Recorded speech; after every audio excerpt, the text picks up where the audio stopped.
अस्सलाम वालेकुम। हमारे चैनल में खुश आमदीद। दीवानगी की एपिसोड 19 का प्रोमो आ चुका है, जिसमें हम आपको बताएंगे कि हारून अपनी माँ को नगीन के साथ शादी करने के लिए कैसे मनाएगा, और नगीन भी, जो कि हारून से पहले तो शादी नहीं करना चाहती थी, लेकिन बाद में उससे शादी करने के लिए कैसे राज़ी हो जाएगी।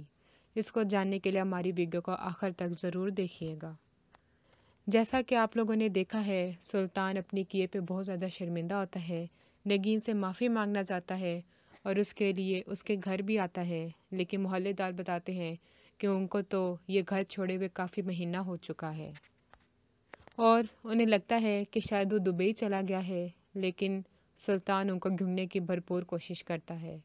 उसकी दादी भी उसको खुशखबरी सुनाती है कि तुम बाप बनने वाले हो, लेकिन उसको इस बात की खुशी नहीं होती, लेकिन बस वो यही चाहता है कि नगीन किसी तरह से मिल जाए।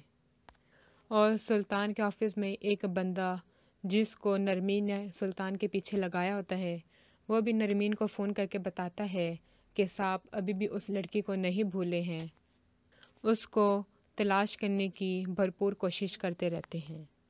और नरमीन बहुत ज़्यादा हैरान होती है कि मैंने सुल्तान को और उस लड़की को बदनाम करने की कोई कसर नहीं छोड़ी है, लेकिन ये अभी भी उसको नहीं भूला और इसको इस बात की भी खुशी नहीं है कि ये बाप बनने वाला है। हारून अपनी माँ को ऐसे मनाता है कि वो अपनी बहन को अपने प्लान में शामिल करता है कि जाके अम्मी से कहो कि अगर उन्होंने मेरी शादी नगीन के साथ ना करवाई तो मैं घर छोड़ के चला जाऊँगा और नगीन के साथ कोर्ट मैरिज कर लूँगा।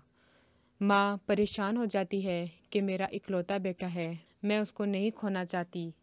और नगीन को उसकी बहन भी समझाती है कि अगर किस्मत तुम्हारे दरवाजे पे दस्तखत दे रही है तो तुम दरवाजे को क्यों नहीं खोल रही। तो वो भी देखती है कि हारून की अम्मी मान गई है और वो खुद उसका रिश्ता लेने के लिए आई हैं, तो वो हारून से रिश्ते के लिए हाँ कर देती है।